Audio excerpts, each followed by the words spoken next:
بلوغ المرام کتاب الجامع، کتاب الطہارہ آج سے ہم شروع کر رہے ہیں۔ پیارے نبی صلی اللہ علیہ وسلم کی احادیث طیبہ جو کہ روزمرہ مسائل میں ہمارے لیے رہنما ہیں۔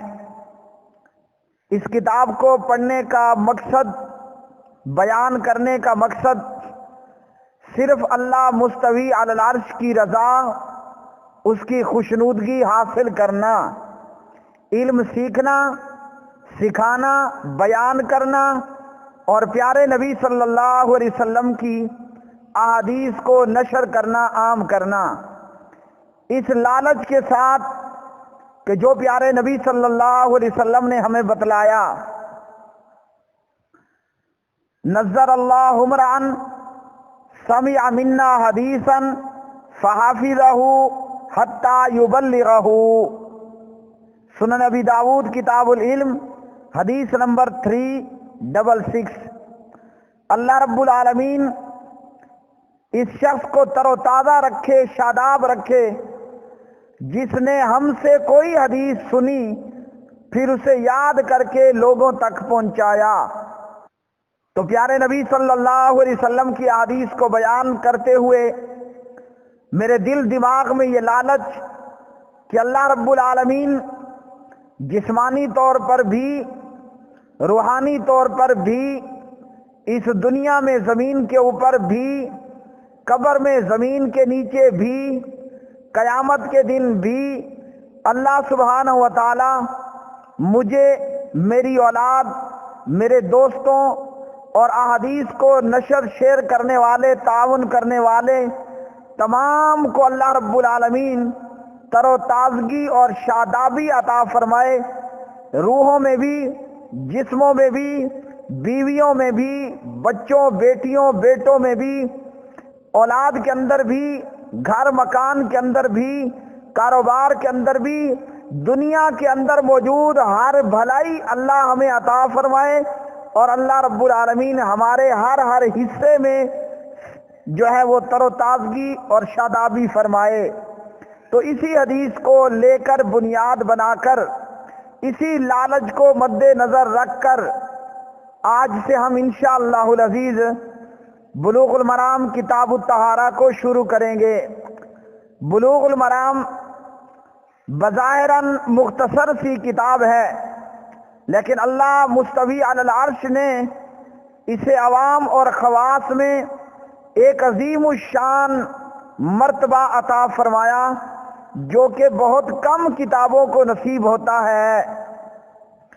بلوغ المرام کے مؤلف حافظ ابن حجر العسقلانی رحمہ اللہ، جو کہ حدیث اور رجال کے مسلمہ امام ہیں اور ان کی متعدد کتابیں ہیں۔ صحیح بخاری کی مفصل شرح فتح الباری حافظ ابن حجر رحمہ اللہ کی ایک علمی یادگار ہے۔ بلوغ المرام ایک نادر کتاب ہے، اختصار، جامعیت اور افادیت کے اعتبار سے یہ ایک عظیم الشان دینی اور علمی شہ پارہ ہے۔ بلوغ المرام احکام و مسائل کا ایک ایسا نافع جامع مجموعہ ہے جو ایک عالم اور عامی سب کے لیے یکساں طور پر مفید ہے۔ اسی اہمیت اور افادیت کے پیش نظر بلوغ المرام مشرق و مغرب کے تمام اہل حدیث اور سلفی مدارس وغیرہ میں نصاب کا حصہ ہے، اور اکثر دینی تعلیمی اداروں میں اللہ سبحانہ و تعالیٰ نے بلوغ المرام کو یہ مقام عطا فرمایا کہ یہ کتاب بلوغ المرام حدیث کی پہلی کتاب کے طور پر پڑھائی جاتی ہے۔ پیارے بھائیوں، جب سے الحمدللہ میں اہل حدیث ہوا اور حدیث کی یہ کتاب بلوغ المرام اپنے استاد محترم عبد الرحمن ثانی حافظ اللہ مدرس جامعہ مرکز طیبہ مرید کے، اور اسی طرح اسی میں کتاب الجامع اپنے استاد محترم عبد الرؤوف صاحب حافظ اللہ سے پڑھی، تو الحمدللہ میرے دل دماغ نے یہ گواہی دی، میرا یہ عقیدہ، میرا یہ ایمان ہے، دین اور دنیا کے ہر مسئلے کا حل پیارے نبی صلی اللہ علیہ وسلم کی سیرت طیبہ کے اندر موجود ہے۔ دین کے اور دنیا کے ہر مسئلے کا حل پیارے نبی صلی اللہ علیہ وسلم کی احادیث میں، اللہ کے قرآن میں موجود ہے۔ دین ہو یا دنیا کا کوئی مسئلہ ہو، نہ کوفے جانے کی ضرورت ہے، نہ بغداد و عراق جانے کی ضرورت ہے، نہ دیوبند و بریلی جانے کی ضرورت ہے، کہیں جانے کی ضرورت نہیں ہے۔ دین اور دنیا کے ہر معاملے کا حل کتاب و سنت میں پیارے نبی صلی اللہ علیہ وسلم کی احادیث مبارکہ کے اندر موجود ہے۔ اگر ہمیں ہمارے مسائل کا حل کتاب و سنت سے نہیں ملتا تو اس کی وجہ ہمارے علم کی کمی ہوتی ہے، نہ کہ اللہ کے دین میں مسائل کا حل موجود نہ ہو۔ ہر مسئلے کا حل اللہ کے قرآن، پیارے نبی علیہ الصلوۃ والسلام کی احادیث مبارکہ میں موجود ہے۔ اگر نہیں ملتا، میرا علم کم ہے اور میں اس موقع مقام تک پہنچ نہیں پاتا، وگرنہ ہر مسئلے، ہر بیماری، ہر مصیبت کا حل، ہر سوال کا جواب پیارے نبی صلی اللہ علیہ وسلم کی سیرت میں، آپ کی احادیث طیبہ کے اندر بحمد اللہ تعالی موجود ہے۔ بسم اللہ الرحمن الرحیم۔ کتاب الطہارتی، طہارت سے متعلقہ احکام و مسائل۔ باب المیاہ، پانی کے احکام و مسائل، مختلف ذرائع سے حاصل شدہ پانی کا بیان۔ عن ابی ہریرہ رضی اللہ تعالی عنہ قال قال رسول اللہ صلی اللہ علیہ وسلم فی البحر هو الطہور ماؤہ والحل میتتہ، اخرجہ ابو داود وغیرہ۔ حضرت ابو ہریرہ رضی اللہ تعالی عنہ راوی ہیں، رسول اللہ صلی اللہ علیہ وسلم نے سمندر کے پانی کے متعلق یہ ارشاد فرمایا کہ اس کا پانی پاک کرنے والا ہے اور اس کا مردار حلال ہے۔ اس حدیث سے ہمیں یہ معلوم ہوا کہ سمندر کا پانی پاک ہے، دریا وغیرہ کا پانی پاک ہے، اور اس کا جو مردار ہے وہ حلال ہے۔ اس حدیث کی تفصیل کچھ یوں ہے، ابو داود میں فرماتے ہیں سال رجل رسول اللہ صلی اللہ علیہ وسلم فقال یا رسول اللہ صلی اللہ علیہ وسلم انا نرکب البحر ونحمل معنا القلیل من الماء فإن توزعنا به عطشنا افنتوضأ بماء البحر فقال رسول اللہ صلی اللہ علیہ وسلم هو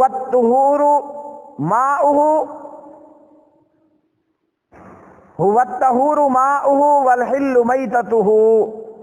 ایک شخص نے پیارے نبی صلی اللہ علیہ وسلم سے پوچھا، ہم سمندر میں سفر کرتے ہیں اور اپنے ساتھ پینے کے لیے تھوڑا سا پانی لے جاتے ہیں، اگر ہم اس پانی سے جو ہمارے پاس سٹور ہوتا ہے وضو کرنے لگیں تو پینے کے لیے پانی نہیں بچتا، ہم پیاسے رہ جاتے ہیں، تو کیا ہم سمندر کے پانی سے وضو کر لیا کریں؟ پیارے نبی صلی اللہ علیہ وسلم نے فرمایا سمندر کا پانی پاک اور اس کا مردہ حلال ہے۔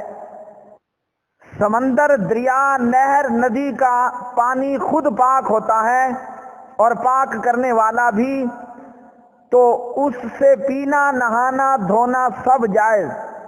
اگر کہیں نجاست پڑی ہو تو وہ جگہ چھوڑ دی جائے۔ مچھلی کو ذبح کرنے کی ضرورت نہیں ہوتی، وہ بغیر شکار اپنی موت مر گئی ہو تو بھی حلال ہے، اور پانی پاک رہتا ہے، اور مچھلی کی تمام قسمیں اس میں شامل ہیں۔ جتنی بھی مچھلی کی قسمیں ہیں وہ سب کی سب حلال ہیں۔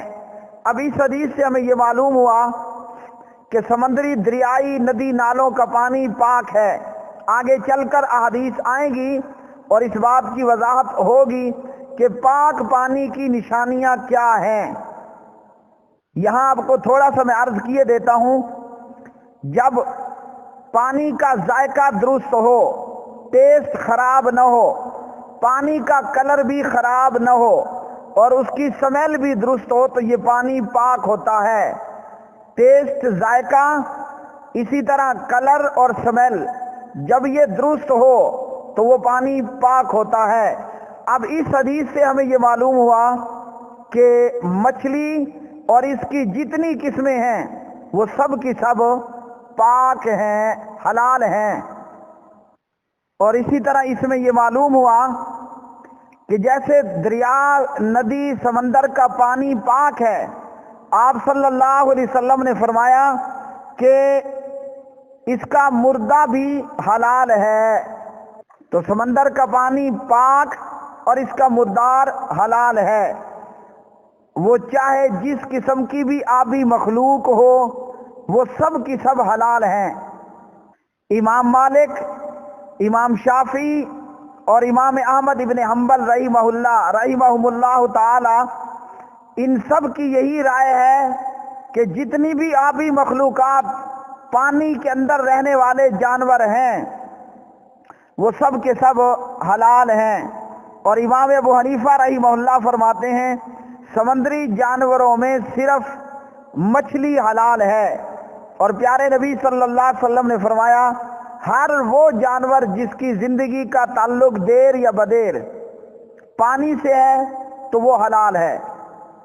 والحل میتتہ، اس حدیث سے یہ معلوم ہوا جو جانور سمندر کے ہیں، سمندر کے باہر، پانی کے باہر زندہ نہیں رہ سکتے، وہ سب حلال ہیں، چاہے سمندر میں مر جائیں یا نکالنے کے بعد مر جائیں۔